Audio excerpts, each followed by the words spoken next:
देखिए दोस्तों, हम स्टडी कर रहे हैं क्लास 11th का इकोनॉमिक्स और अभी हमने स्टार्ट किया है चैप्टर नंबर 7 को। इसमें हमारे 2 लेक्चर्स ऑलरेडी कंप्लीट हो चुके हैं और आज का ये जो लेक्चर होने वाला है दोस्तों, ये है हमारा लेक्चर नंबर 3। ठीक है, अब इस लेक्चर नंबर 3 में हम लोग क्या पढ़ने वाले हैं, तो यहाँ पर हम जानेंगे दोस्तों कॉजेस ऑफ अनएम्प्लॉयमेंट, इसके बारे में, यानी कि जो बेरोजगारी है ना, इसका कारण क्या है, वो सारी चीजें हम लोग यहाँ पे डिस्कस करने वाले हैं। ठीक है, तो चलो फिर चलते हैं हमारे मेन टॉपिक पर। ये रहा आप लोगों के सामने, आ जाते हैं जल्दी। कौन से पेज नंबर पे आना है, तो हमें आ जाना है दोस्तों पेज नंबर 46 पर। ठीक है, तो यहाँ पर हम किसकी बात करेंगे, कॉजेज ऑफ अनएम्प्लॉयमेंट, यानी ये जो अनएम्प्लॉयमेंट है ना बच्चे, इसका कारण क्या है, इसी को हम यहाँ पे समझने वाले हैं। तो यहाँ पर कुछ पॉइंट्स दिए गए हैं, तो चलिए हम एक एक करके सारे पॉइंट्स को डिस्कस करते हैं। तो सबसे पहला पॉइंट ये रहा आप लोगों के सामने, जो क्या दिया है दोस्तों, जॉबलेस ग्रोथ। ठीक है, यानी पहला कारण यहाँ पे क्या बताया जा रहा है कि ग्रोथ कैसी, जॉबलेस ग्रोथ, यानी ऐसी ग्रोथ हो रही है जिससे लोगों को जॉब नहीं मिल रहा हो। ठीक है, तो इस ग्रोथ को हम क्या कहते हैं दोस्तों, जॉबलेस ग्रोथ कहते हैं। ठीक है, जैसे मैं आपको बताती हूँ, देखो जो हमारा इकोनॉमिक ग्रोथ है ना, इकोनॉमिक ग्रोथ, ठीक है, वो उतनी तेजी से हो नहीं पा रहा जिससे लोगों को काम मिल सके, मतलब वो पूरा इनफ नहीं है। ठीक है, हमारा जो इकोनॉमिक ग्रोथ है वो उतनी तेजी से नहीं हो रहा है जितनी तेजी से होना चाहिए हमारे मतलब हमारे यहाँ की जो पॉपुलेशन है उसके हिसाब से। ठीक है, क्योंकि हमारे यहाँ पे क्या है दोस्तों, लेबर फोर्स ज्यादा है और जो जॉब की ये एम्प्लॉयमेंट अपॉर्चुनिटीज है ना वो कम है। ठीक है, दोनों के बीच में क्या है, ये इम्बैलेंस है, मतलब दोनों बैलेंस नहीं है, और बैलेंस नहीं है इसके कारण ये अनएम्प्लॉयमेंट वाली जो समस्या है ना वो हम यहाँ पर देखते हैं। ठीक है, तो अब चलो इसका एक्सप्लेनेशन देखते हैं। सिंस इंडिपेंडेंस के बाद से the rate of growth of employment, ठीक है, rate of growth of employment in India has been considerably less than the rate of economic growth, यानी इकोनॉमिक ग्रोथ से क्या है दोस्तों, ये कम है rate of growth of employment. ठीक है, और समझिएगा कि ये जो हमारा रेट ऑफ इकोनॉमिक ग्रोथ है ना, has not been adequate enough to absorb the increasing labour force, यानी जो इंक्रीजिंग लेबर फोर्स है। ठीक है, मतलब हमारा इकोनॉमिक ग्रोथ उतनी तेजी से नहीं हो पा रहा जो हमारे इंक्रीजिंग लेबर फोर्स को एब्जॉर्ब कर सके, यानी उनको काम प्रोवाइड कर सके। ठीक है, इस कारण हम लोग क्या देखते हैं, इसका रिजल्ट ये होता है कि there is widespread unemployment, यानी काफी ज्यादा अनएम्प्लॉयमेंट जो है वो हम इंडिया में देखते हैं। ठीक है, तो पहला पॉइंट आप लोगों को क्लियर हो गया, अच्छे से समझ गए। देखो इसमें आपको दो चीजें ध्यान में रखनी है, पहली चीज क्या है, इकोनॉमिक ग्रोथ, और दूसरा लेबर फोर्स। देखो हमारा इकोनॉमिक ग्रोथ उतनी तेजी से हो नहीं रहा, ठीक है, जो क्या कर सके, जो हमारे जो इंक्रीजिंग लेबर फोर्स है उनको एब्जॉर्ब कर सके। ठीक है, बस इसी को आपको एक्सप्लेन करके अच्छे से लिख देना है इस वाले पॉइंट में। ठीक है, चलो नेक्स्ट पॉइंट की हम बात करेंगे दोस्तों, वो है हमारा इंक्रीज इन लेबर फोर्स। जैसे कि हम लोगों ने पॉपुलेशन वाले चैप्टर में देखा भी था कि हमारे यहाँ पे हो क्या रहा है दोस्तों, ये हो गया समझो डेथ रेट, और ये हो गया भैया बर्थ रेट। ओके, अब डेथ रेट में तो कमी आ गई है, लेकिन भाई जन्म लेने वाले लोग कम नहीं हुए, वो तो बस आते जा रहे, जाने वाले कम है, आने वाले ज्यादा हैं, तो अनबैलेंस होगा। ठीक है, और अनबैलेंस होगा तो ऑब्वियस सी बात है भाई, अनएम्प्लॉयमेंट तो होगी ही, क्योंकि इकोनॉमिक ग्रोथ तो उतनी तेजी से हो नहीं रहा ना। तो ये एक रीजन हो सकता है कि डेथ रेट में कमी आ गई है, जबकि बर्थ रेट तो भाई वो बढ़ते ही जा रहा है लगातार। ठीक है, जिसकी वजह से लेबर फोर्स भी इंक्रीज होगा, सिंपल सी बात है, लोग जन्म लेंगे तो वही तो आगे चल करके काम ढूंढेंगे ना। तो वही है कि death rate has rapidly decline without a corresponding fall in birth rate. समझ रहे हो, बर्थ रेट में तो कोई कमी नहीं आई, डेथ रेट में कमी आ गई। इसीलिए क्या हो रहा है कि therefore the country has registered an unprecedented, ठीक है, ये है, ठीक है, पढ़ लेना इसको, पॉपुलेशन ग्रोथ। अनप्रेसिडेंटेड का मतलब क्या होता है कि जो पहले ना हुआ हो। ठीक है, मतलब जो पॉपुलेशन ग्रोथ है वो कैसा है, वो अनप्रेसिडेंटेड, मतलब जो पहले कभी एग्जिस्ट ना करता हो वैसा, यानी बहुत तेजी से चेंजेस आ रहे हैं पॉपुलेशन में। ठीक है, तो इसकी वजह से क्या हो रहा है दोस्तों, अनएम्प्लॉयमेंट जो है वो हम देख पा रहे हैं। So this was naturally followed by an equally large expansion in labour force leading to unemployment, यानी इसके कारण ज्यादा से ज्यादा लोग क्या है भाई, बेरोजगार है। ठीक है, तो दूसरा पॉइंट आपको समझ में आया। दूसरे में मेन की पॉइंट्स क्या है, मतलब की वर्ड क्या क्या है, बर्थ रेट और डेथ रेट। ठीक है, पहले वाले में क्या था, इकोनॉमिक ग्रोथ और लेबर फोर्स। ठीक है ना, तो समझ के रखो। ठीक है, एग्जाम में ना अपने ओन वर्ड्स में एक्सप्लेन करने का। चलो भाई, थर्ड पॉइंट यहाँ पर दिया गया है दोस्तों, एक्सेसिव यूज ऑफ मशीनरी। अब ये क्या है, देखो एग्जाम्पल की मदद से आपको समझाती हूँ। समझो आज से 10 साल पहले क्या हो रहा था, मेरे मान लीजिए कि ये मेरी फैक्ट्री थी, अभी भी है, समझ लो है। ठीक है, ये मेरी फैक्ट्री थी। ओके, अब इस फैक्ट्री में जानते हो कितने लोग काम किया करते थे, मैं बताती हूँ। देखो काफी बड़ी फैक्ट्री थी, इसमें इतने लोग काम किया करते थे, 1000 लेबर फोर्स जो है, 1000 वर्कर्स वो यहाँ पे काम किया करते थे। ठीक है, अब क्या हुआ, धीरे धीरे करके समय बीता और टेक्नोलॉजी में चेंजेस हुए। अब मैंने क्या किया, मैंने अपनी फैक्ट्री में लगा दिया है भाई मशीन। क्या लगाया है, मशीन लगा दिया है। अब क्या होगा, जब मैंने मशीन लगा दिया तो मैंने क्या देखा कि पहले ये जो 1000 लोग मिलकर के इस काम को किया करते थे, अभी जो मशीन है ना वो बहुत तेजी से कर देता है। यानी अब मुझे इतने लेबर की जरूरत नहीं है, तो मैं क्या करूंगी, मैं बाकी लोगों को हटा दूंगी, कुछ ही लोग रखूंगी। तो सपोज करो मशीन आने के बाद मशीन ने मतलब मेरा बहुत बहुत बड़ा काम जो है वो अपने जिम्मे ले लिया। इसके कारण मैंने यहाँ से क्या किया कि 500 जो वर्कर्स थे ना उनको मतलब उनको बोला कि अब मत आना। क्यों बोला, क्योंकि मशीन ही जब उनका काम कर देगा तो इन लोगों की तो मेरे को जरूरत ही नहीं है ना। तो मैं क्या करूंगी, बस 500 वर्कर्स को ही काम पे रखूंगी और बाकी लोगों को नहीं रखूंगी। ठीक है, देखो मशीन का यूज करने की वजह से क्या हो रहा है, बताइए क्या हुआ। मशीन का यूज करने की वजह से ये जो 500 पीपल्स है ना दोस्तों, ये हो गए हैं बेरोजगार, यानी कि अब इनके पास कुछ भी काम नहीं है। ठीक है, तो ऐसे ही अगर हम हर सेक्टर में क्या करेंगे, मशीनरी का यूज करेंगे। अभी तो खेती में भी बहुत सारी टेक्नोलॉजी आ गई है जिसमें हम क्या करते हैं, मशीन की मदद से कटाई वगैरह बहुत सारे काम हम मशीन की मदद से कर लेते हैं। ठीक है, तो एक्सेसिव यूज ऑफ मशीनरी का ज्यादा यूज होने की वजह से भी जो बेरोजगारी है वो उत्पन्न होती है। क्योंकि देखो भाई हमारे कंट्री में लेबर फोर्स बहुत ज्यादा है ना, पॉपुलेशन इतनी तेजी से बढ़ रहा है, तो हमारे यहाँ पे पॉपुलेशन अगर ज्यादा है तो काम करने वाले लोग भी है ना, जॉबलेस पीपल काफी ज्यादा है। ठीक है, अब ऐसे में हम अगर हर सेक्टर में हर जगह मशीनरी का ही यूज करेंगे तो क्या होगा, अनएम्प्लॉयमेंट जैसी समस्या जो है वो हमें देखने तो मिलेगी ही। ठीक है, कुछ ही लोगों को जॉब मिल पाएगा जो एकदम वेल हाईली एजुकेटेड हैं, जिनके पास बहुत सारे स्किल्स हैं, उनको ही मिल पाएगा, बाकी सारे लोग बस बेरोजगारी बैठे रहेंगे। समझ रहे हो, तो ये एक कारण हो सकता है। बराबर बात समझ में आई। हालांकि हम जो मशीनरी हम लगा रहे हैं, ठीक है, अगर हम ये वाला मतलब मशीनरी वगैरह लगाएंगे तो उसमें पैसे तो लगेंगे, ये कैपिटल इंटेंसिव तो है, लेकिन इसकी वजह से क्या होता है कि जो लेबर फोर्स है बच्चे वो हो जाता है हमारा अनएम्प्लॉय, मतलब उनके पास काम नहीं रहता। ठीक है, तो ये वाला पॉइंट बहुत इजी है। आपने इसको ये वाला पॉइंट अगर पढ़ोगे ना तो आपको खुद ही समझ में आ जाएगा। एक्सेसिव यूज ऑफ मशीनरी, यानी हर सेक्टर में हम क्या कर रहे हैं, अगर मशीनरी का यूज करते हैं इन एवरी सेक्टर, ठीक है, तो क्या होता है, अनएम्प्लॉयमेंट बढ़ता है, सिंपल। ठीक है, तो ये वाला पॉइंट भी आप लोग एक्सप्लेन कर लोगे, यहाँ पे वही सारी बातें दी गई हैं। ओके, हालांकि अगर देखा जाए तो हमारे इंडिया में पॉपुलेशन काफी ज्यादा है, लेबर फोर्स भी है, तो लेबर इंटेंसिव टेक्निक का यूज करना चाहिए, यानी ऐसे टेक्निक का यूज करना चाहिए जहां पे ज्यादा लेबर का रिक्वायरमेंट हो। ठीक है, लेकिन हम ऐसा नहीं करते, क्या करते हैं, मशीनरी का यूज करते हैं। ठीक है, क्योंकि हमें पता है मशीनरी का यूज करेंगे तो क्या होगा, हमारा जो काम है वो आसान हो जाएगा और सब लोग आसान काम की तरफ ही जाएंगे, है ना। आप सोचो ना, पहले मेरी फैक्ट्री में काम कर रहे थे 1000 लोग, अब मैंने मशीनरी लगा दी तो 500 को मैंने मतलब 500 वर्कर्स का जो पैसा है वो तो बच जाएगा ना। तो मैं किसकी तरफ जाऊंगी, 1000 या फिर 500, सिंपल सी बात है। ठीक है, तो सब लोग ऐसे ही ट्राई करेंगे ना करने का। चलो नेक्स्ट पॉइंट की हम बात करते हैं दोस्तों, वो है हमारा lack of skill development programme. अब बच्चे ये स्किल का मतलब क्या होता है, कोई कला यानी कि हुनर। ठीक है, तो ये जो स्किल डेवलपमेंट के प्रोग्राम है ना दोस्तों, इसकी कमी होना। ठीक है, अब इसकी कमी की वजह से क्या होता है, जो हमारे वर्कर्स है, जो भी लेबर है, ठीक है, उनके पास प्रॉपर स्किल नहीं होती है। देखो भाई आज के जमाने में आपको बताती हूँ, जिनके पास पहली बात तो नॉलेज होना चाहिए, डिग्री वगैरह सब कुछ होनी चाहिए, इसके साथ ही आपके अंदर वो काम करने का मतलब आपके पास क्या होना चाहिए, काम करने का स्किल भी होना चाहिए। ठीक है, मतलब जो अगर आज के डेट में जो काबिल इंसान रहेगा, ठीक है, जो सबसे आगे जाएगा, हजारों की भीड़ में जो आगे निकल करके जाएगा उसी को जॉब मिलेगा। ठीक है, तो वही बात है, देखिएगा, vocational skill development courses which are compatible to Indian industry. ठीक है, Indian industry are comparatively less in number. इसका मतलब क्या हुआ, देखो वोकेशनल यानी क्या होता है भैया, काम करने लायक। ठीक है, मतलब ऐसा स्किल सीखना जिसके मदद से आप क्या कर सको, फ्यूचर में पैसा अर्न कर सको, यानी आप काम कर सको। ठीक है, तो ऐसे जो स्किल डेवलपमेंट के जो कोर्सेज है ना दोस्तों, वो क्या है, जो हमारे इंडियन इंडस्ट्री के हिसाब से सुटेबल है। कॉम्पेटिबल का मतलब क्या होता है भाई, सुटेबल। ठीक है, सुटेबल, बराबर। तो उसकी कमी की वजह से क्या हो रहा है कि जो हमारे वर्कर्स है, जो हमारे मतलब मैन पावर है, वो क्या है दोस्तों, वो dearth of skill man power needed by the industry. देखो मैं आपको बताती हूँ, ये डर्थ का मतलब क्या होता है, डर्थ यानी कमी होना। ठीक है, जैसे स्किल की कमी।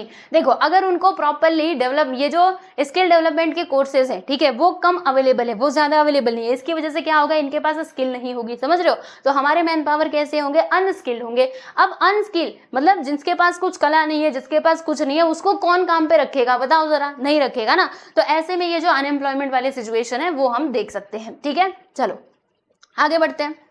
अब यहाँ पे बच्चों हमारा 5th पॉइंट क्या कहता है, एक्सपेक्टेशन टुवर्ड्स एम्प्लॉयमेंट। देखो भाई, जैसे लगभग हम सबकी सोच यही रहती है कि हमें क्या करना है, चलो हमने पढ़ाई कर ली, डिग्री कर ली, अब हमें क्या करना है भाई, हाँ देखो हमें करना है जॉब, है ना। मतलब मिडिल क्लास फैमिली में तो ऐसे ही होता है कि क्या करना है, हमें नौकरी करनी है।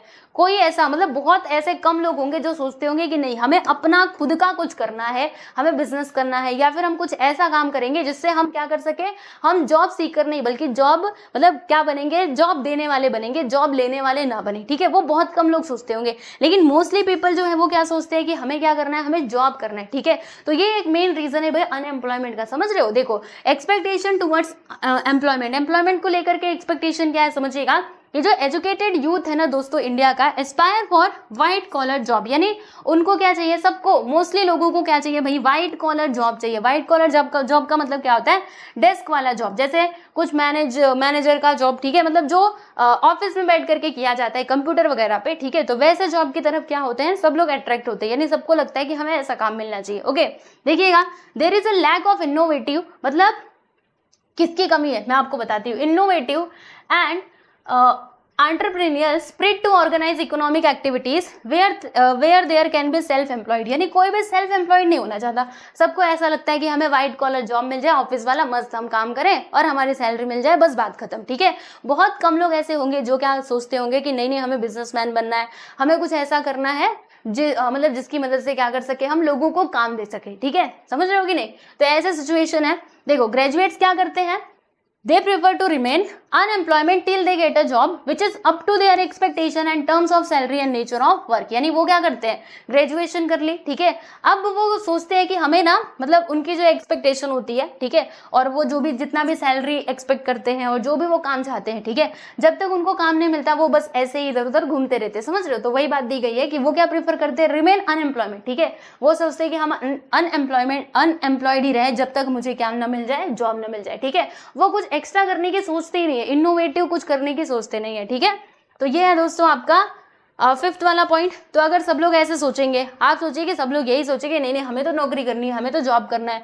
फिर इंडस्ट्रीज कौन खोलेगा, बिजनेस कौन चलाएगा, और जब इंडस्ट्रीज बिजनेस नहीं खुलेंगी तो कौन भाई, कहाँ पे आप काम करोगे, समझ रहे हो। तो ये बात हो जाती है, इसीलिए कुछ इनोवेटिव करने का भी ट्राई करना चाहिए, बराबर। अब तो हमारी जो सरकार है वो भी बहुत सारा मतलब सपोर्ट प्रोवाइड करती है। अगर किसी को कुछ इनोवेटिव करना होता है तो सरकार उसके लिए हेल्प भी करती है। यहाँ पे हम देखेंगे specific measures undertaken by the government to generate employment opportunities, देख रहे हो। तो इसमें हम सारी चीजें पढ़ेंगे, अभी तो नहीं लेकिन नेक्स्ट लेक्चर में हम इसको पढ़ेंगे बहुत अच्छे से। काफी सारी जानकारी आपको यहाँ से देखने के लिए मिलेगी। ठीक है, चलो नेक्स्ट है यहाँ पे दोस्तों slow rate of economic development, यानी जो इकोनॉमिक डेवलपमेंट का रेट है ना दोस्तों वो क्या होना, वो स्लो होना। ठीक है, देखो यहाँ पे बताया जा रहा है कि the overall economic development of India is very slow. देख रहे हो इंडिया का जो इकोनॉमिक डेवलपमेंट है ना दोस्तों वो क्या है, वो बहुत स्लो है, बराबर। इनएडिक्वेट इरिगेशन फैसिलिटीज, यानी जो इरिगेशन फैसिलिटीज है उसकी कमी होना, फर्टिलाइजर्स, ठीक है, अनसेटिस्फैक्टरी ग्रोथ ऑफ इंफ्रास्ट्रक्चर, मतलब जो इंफ्रास्ट्रक्चर है, ठीक है, उसमें भी तेजी से ग्रोथ ना होना। ठीक है, सो all are all due to inadequate industrial expansion. As a result, employment opportunities have not increased enough in the rural sector absorb the growing labor force. समझ रहे हो आप सभी लोग, यानी वही कुल मिला जुला करके आप ऐसा समझिए कि कुछ चीजें डेवलप हो ही नहीं रही हैं। ठीक है, इंफ्रास्ट्रक्चर जो है हमारा वो भी तेजी से ग्रो नहीं कर रहा है, एंड दैट्स वाई हम क्या करते हैं, लोगों को काम नहीं मिल पाता। और स्पेसिफिकली देखो यहाँ पे बताया जा रहा है ना कि employment opportunities have not increase enough in the rural sector. समझ रहे हो, रूरल सेक्टर में भी उतना एम्प्लॉयमेंट की जो अपॉर्चुनिटीज है वो नहीं मिल पाती है। ठीक है, जिसके कारण लोगों को काम नहीं मिलता, वेरी सिंपल। ठीक है दोस्तों, तो ये वाला पॉइंट आपको समझ में आया ना। देखो इसमें क्या ध्यान रखना है, इकोनॉमिक डेवलपमेंट। अब इसमें क्या क्या आ जाएगा देखो ना, इकोनॉमिक ग्रोथ जो है वो वेरी स्लो है, बराबर। और यहाँ पे और भी बहुत सारी चीजें हैं, जैसे कि इरिगेशन फैसिलिटीज जो है उसकी कमी होना, फिर यहाँ पे फर्टिलाइजर्स आपको पता ही है, फिर अनसेटिस्फैक्टरी इंफ्रास्ट्रक्चर ग्रोथ, ठीक है, ग्रोथ ऑफ इंफ्रास्ट्रक्चर, ठीक है, वो भी ठीक प्रकार से नहीं हो रहा। और इन सबका कारण क्या है, देखो यहाँ पे बताया जा रहा है इनएडिक्वेट इंडस्ट्रियल एक्सपांशन। ठीक है, इंडस्ट्रियल एक्सपांशन जितना होना चाहिए वो भी ठीक प्रकार से नहीं हो रहा, एंड दैट्स वाई हम लोग ये सारी चीजें देखते हैं। अब देखो दोस्तों यहाँ पे लास्ट पॉइंट है हमारा माइग्रेशन ऑफ रूरल पॉपुलेशन। ऐसा हम जनरली देखते हैं कि जो रूरल एरियाज में रहने वाले लोग हैं वो काम की तलाश में कहाँ पे जाते हैं, अर्बन एरियाज यानी कि शहरों में जाते हैं। और जब ये शहरों में जाते हैं तो वहां पे पॉपुलेशन काफी ज्यादा बढ़ जाती है, और जब पॉपुलेशन बढ़ जाती है तो भाई लोगों को काम नहीं मिलेगा। ठीक है, बस यही है। तो there has been a continuous migration of people from rural to urban areas in search of job, ठीक है, वो जॉब के सर्च में जाते हैं, काम की तलाश में जाते हैं, and this has increase the problem of unemployment in urban area, और इसकी वजह से अर्बन एरिया में कौन सी सिचुएशन आ जाती है, अनएम्प्लॉयमेंट की। ठीक है दोस्तों, बात समझ में आई आप सभी लोगों को। तो ये थे हमारे टोटल 8 पॉइंट्स जिनमें हमने क्या पढ़ा, कॉजेज ऑफ अनएम्प्लॉयमेंट, अनएम्प्लॉयमेंट के कारण। ठीक है, तो अब देखो आपको क्या करना है, मैं आपको बताती हूँ। आपको ये जो सारे पॉइंट्स दिए गए ना, इन्हें याद रखना है। तो अगर आपके एग्जाम में पूछता है कि कॉजेज ऑफ अनएम्प्लॉयमेंट लिखो, तो क्या करोगे, ये जो पॉइंट्स है ना, इनको आप एक्सप्लेन कर देना। ठीक है, फिर आपको फुल टू फुल मार्क्स मिल जाएंगे। तो कौन कौन से पॉइंट्स है एक बार हम रिवाइज करेंगे।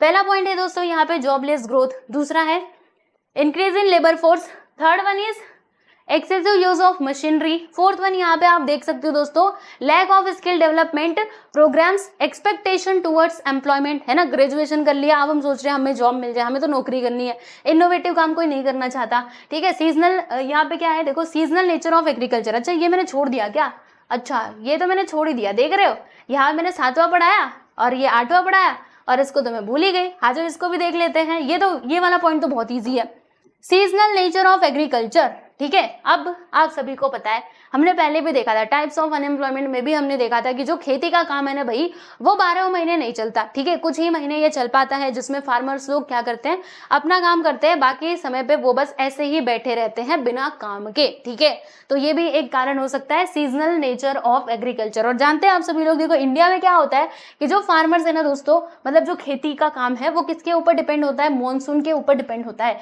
यानी हम सोचते हैं बारिश आएगी तो हम खेती का काम स्टार्ट करेंगे। ठीक है, lack of irrigation facilities, poor soil fertility, और देखो क्या क्या कारण है मैं आपको बताती हूँ किसकी वजह से जो हमारा एग्रीकल्चर एक्टिविटी है उसमें गिरावट आती है। देखो इरिगेशन फैसिलिटीज, इसकी कमी होना, पुअर सॉइल फर्टिलिटी मतलब जो मिट्टी है वो ज्यादा फर्टाइल ना होना, आउटडेटेड प्रोडक्शन टेक्निक, जो प्रोडक्शन टेक्निक का हम यूज कर रहे हैं वो आउटडेटेड हो चुका है, पुराना हो चुका है। ठीक है, non availability of certified seeds, यानी जो अच्छे क्वालिटी के बीज न मिलना, फर्टिलाइजर्स, ठीक है, फर्टिलाइजर्स ठीक प्रकार से नहीं मिलना, तो इसकी वजह से क्या होता है, जो एग्रीकल्चर की कैपेसिटी यानी जितना प्रोडक्शन होना चाहिए उतना नहीं हो पाता। ठीक है, और बाकी ये भी तो मैंने आपको बताया ही था कि जो लेबर्स होते हैं, है ना, वो बस कुछ ही महीने तक उनके पास काम होता है, बाकी समय वो क्या करते हैं, for the rest of the year the labour force remains jobless, इनके पास फिर काम नहीं होता है। ठीक है, तो ये हमारा 6 वाला पॉइंट था जो मैंने छोड़ दिया था, कोई बात नहीं, चलो 7th वाला तो मैंने आपको बता ही दिया और 8th वाला तो आप लोगों ने सुना ही है ना, माइग्रेशन ऑफ रूरल पॉपुलेशन। ठीक है, चलो अब एक बार हम ये भी फटाफट से देखते हुए चलते हैं।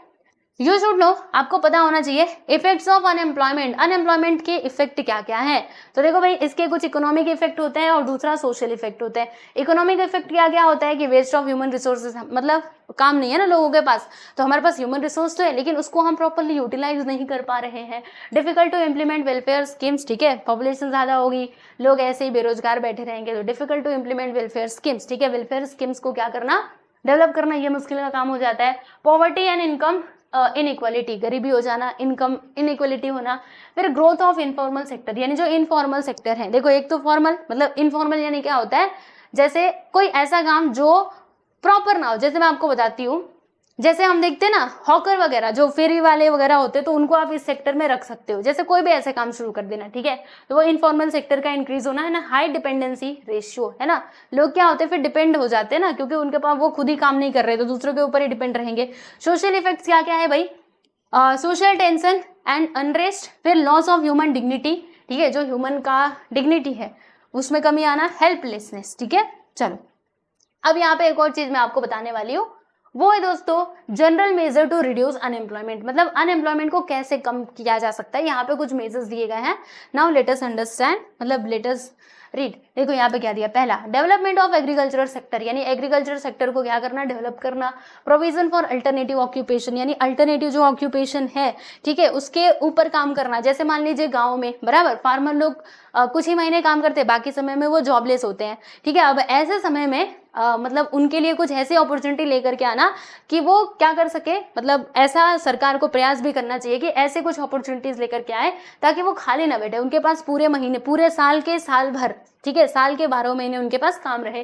ठीक है, डेवलपमेंट ऑफ इंफ्रास्ट्रक्चर, इंफ्रास्ट्रक्चर का डेवलपमेंट करना और रिफॉर्म लेकर के आना दोस्तों किसमें, एजुकेशनल सिस्टम में, यानी जो एजुकेशनल सिस्टम है ना उसमें चेंजेस लेकर के आना। और डेवलपमेंट ऑफ टूरिज्म, टूरिज्म को डेवलप करो। Use of labour intensive technique, देखा दोस्तों, देखो एक तो होता है आपका कैपिटल इंटेंसिव, दूसरा होता है लेबर इंटेंसिव। लेबर इंटेंसिव का टेक्निक का मतलब क्या होता है कि जहां पे हम लेबर का यूज ज्यादा करते हैं, और कैपिटल इंटेंसिव यानी क्या होता है जहां पे कैपिटल यानी इन्वेस्टमेंट का ज्यादा यूज होता है, पैसे ज्यादा लगते हैं लेबर कम, और इसमें क्या होगा कि लेबर ज्यादा लगेंगे, पैसे कम लगेंगे, ठीक है। Development of information technology and communication, information technology और कम्युनिकेशन का डेवलपमेंट होना, and provision for vocational training and skill development facilities, यानी क्या प्रोवाइड किया जाए स्टूडेंट्स को, उनको हुनर प्रोवाइड किया जाए, उनको कुछ ऐसी नॉलेज दी जाए जो उनके लिए आगे चल करके यूजफुल हो, ठीक है। तो इसके लिए भी प्रयास करना, और रूरल इंडस्ट्रियलाइजेशन, जी हाँ गाँव में इंडस्ट्रियलाइजेशन बहुत जरूरी है, and motivation for self employment, लोगों को मोटिवेट किया जाए कि वो कुछ ना कुछ अपना इनोवेटिव करे, ठीक है, सेल्फ एम्प्लॉयमेंट के लिए। आज के टाइम पे कोई सेल्फ एम्प्लॉयमेंट जल्दी बनना नहीं चाहता है, ठीक है। तो ये था दोस्तों causes of unemployment. I hope कि आपको समझ में आ गया होगा। अब आप सोचेंगे कि ये क्या है आगे का, तो यहाँ पे ना कुछ दिए गए हैं कुछ पॉइंट्स, ठीक है। मतलब जैसे मैंने आपको बताया ना कि गवर्नमेंट भी कुछ स्टेप्स लेती है ताकि बेरोजगारी को कम किया जा सके, तो ये जो सारी चीजें है ना इसको हम पढ़ेंगे दोस्तों नेक्स्ट लेक्चर में, और अगले लेक्चर में आपका ये जो चैप्टर नंबर 7 है ये भी हो जाएगा कंप्लीट, ठीक है।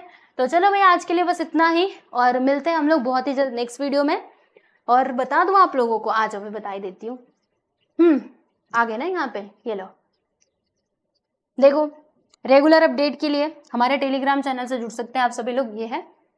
और ये हमारा SK क्लास नाम से ऐप है, यहाँ पर भी आपको बहुत सारी चीजें प्रोवाइड की जाती हैं, तो जी हाँ आप लोग इसको भी प्ले स्टोर से डाउनलोड कर सकते हो, ओके। और बस इतना ही आज के लिए। और बता दूं आप लोगों को, देखो जो मैथ्स है ना वो भी मैं कॉमर्स का मैथ्स भी पढ़ाती हूँ, क्लास 12 और क्लास 11, और अकाउंट्स भी पढ़ाती हूँ, ठीक है। तो हमारे मैथ्स और अकाउंट्स के वीडियोस भी आप देख सकते हो, ठीक है, हमारे कौन से चैनल पे, जो हमारा मेन चैनल है आप उस पर जाके देख सकते हो, ठीक है। तो चलिए बच्चों आज के लिए इतना ही, मिलते हैं नेक्स्ट वीडियो में, बाय एवरीवन।